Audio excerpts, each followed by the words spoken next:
All right, this is the review on the unit on the economy for the test, and this is part B, which is all about capitalism. So, capitalism is an economic and political system, careful, economic and political, in which a country's trade and industry are controlled by private owners for profit.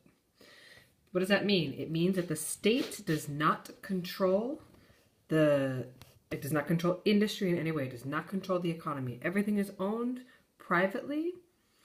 And the reason that people make things and sell things, again, as we saw last time, the reason businesses provide us with goods is for profit, right? Profit in Spanish, you say beneficios. It's what you make after you've sold your good and you've covered your expenses. That's your profit. All right. Adam Smith is the father of capitalism, and he wrote The Wealth of Nations in 1776, and this is considered the treatise that gave rise to global capitalism. So a treatise is just an important document, like a thesis. Okay? A couple of key concepts that you have to have clear. They're very, very similar, so make sure you have their relationship clear. We have the invisible hand, which is the ability of the market to self-regulate and to ensure maximum efficiency. What does this mean? We looked at supply and demand and how the price will naturally settle at the equilibrium point with no surplus and no deficit, right? No scarcity, because that's the best thing for the most amount of people, right? It's the way the business owners can make the most profit selling all of their goods and ensures a fair price for the consumer. So this is all considered natural laws that are self-regulatory. It's like gravity. Gravity is a natural law. We don't have to do anything. We know that if we let ourselves fall, we will fall down to the ground, right? All right. The economic system is automatic, and when left with enough freedom, which is a condition called laissez-faire, French for let it be, right? Laissez-faire means let it be. It's a market that's not controlled by the state. It is able to regulate itself naturally through supply and demand. So if the question is, what is laissez-faire or what are laissez-faire economics? That means no state control, right? That the economy is allowed to function on its own. And if the question is, what is the invisible hand? That is more specific. It's the ability of the market to self-regulate and to ensure maximum efficiency. So they're similar and very related. Have them very, very clear, please. All right. And what's this great thing about capitalism is that, Smith claims, individual self-interest helps the country's economy. So the fact that we are selfish beings by nature, he says, is actually helpful. He says that every individual necessarily labors to render the annual revenue of the society as great as he can. He intends only his own gain, and he is in this, as in many other cases, led by an invisible hand, right? This is the ability of the market to naturally regulate itself. By pursuing his own interest, he frequently promotes that of the society. So this is one of the things that capitalists or defendants of the capitalist system say make it the best, because it's natural, right? We are naturally selfish beings, right? We want the most, and in doing that, we're helping the economy, right? So it's the most realistic and natural plan. Okay, more advantages.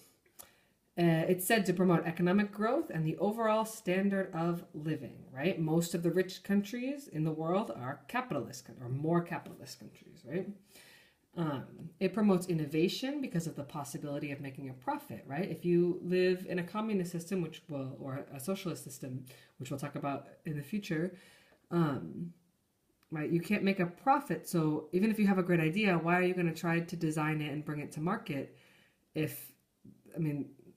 you're not going to get any benefit from that, right? So this is more motivation for innovation. It's based on characteristics attributed to human nature, like competition and greed. So it's considered a more natural and therefore a more practical economic model, right? We don't usually talk about the failures of capitalism the way that we do talk about the failures of communism. Businesses have more freedom and consumers have more choices, okay? Problems with capitalism. Inequality. There's a growing gap between the rich and the poor. The rich get richer and the people who work for them remain poor.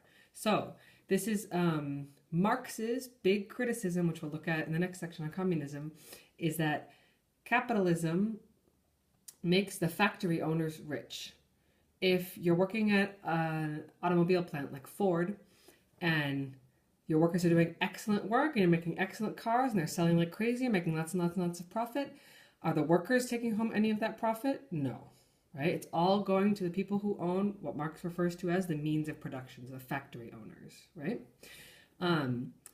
This graphic might end up on the test. If it does, remember, it's just like a pie graph, okay? It's converting area into percentage of wealth, right? Wealth is what you guys call riqueza. So it's money and everything else that people own, their land, their car, all of that stuff converted into a number, right?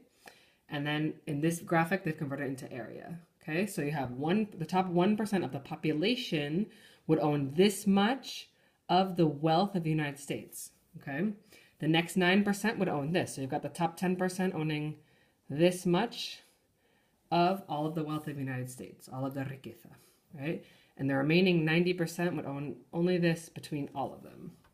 So it's showing the inequality inherent in the capitalist system, okay?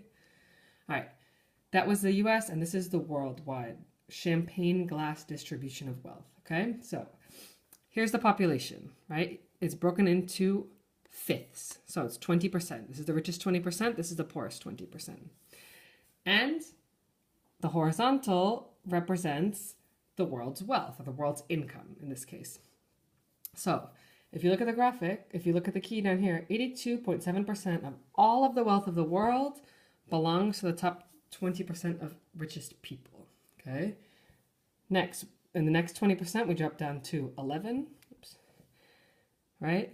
Then 2, almost 2, and 1.4 is for the lower 3%. So it's showing the extreme inequality on a world scale, right? The US is one thing. This is pretty unequal, but this is another thing, right? And this is probably the strongest critique of the capitalist system, right?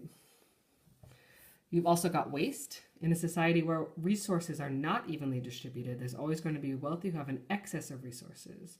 While occasionally these resources are given to the poor, often this excess is wasted. Millions of dollars worth of food is wasted by those who have more than they need, while there are many others who desperately need it. For example, in Europe and North America, we throw away 30 to 50% of the food we buy. And 33% of the world is considered starving. So on a worldwide scale, right, this is a direct result of this, right? Which is all part of the capitalist system.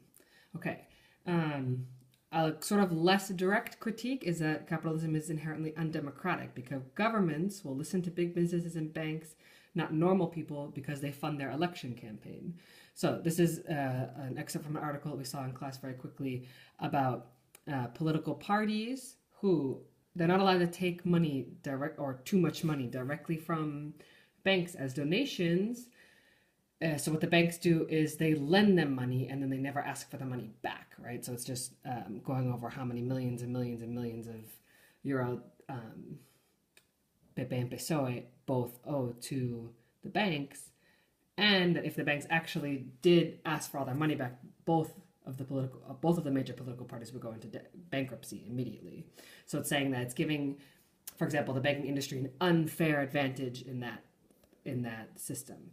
This could be banks, it could be any major industry where they make donations, right? It's just saying that they have their voice is considered stronger, right? They have more political influence than just a regular person with his vote, right? So it's considered a less democratic system, maybe.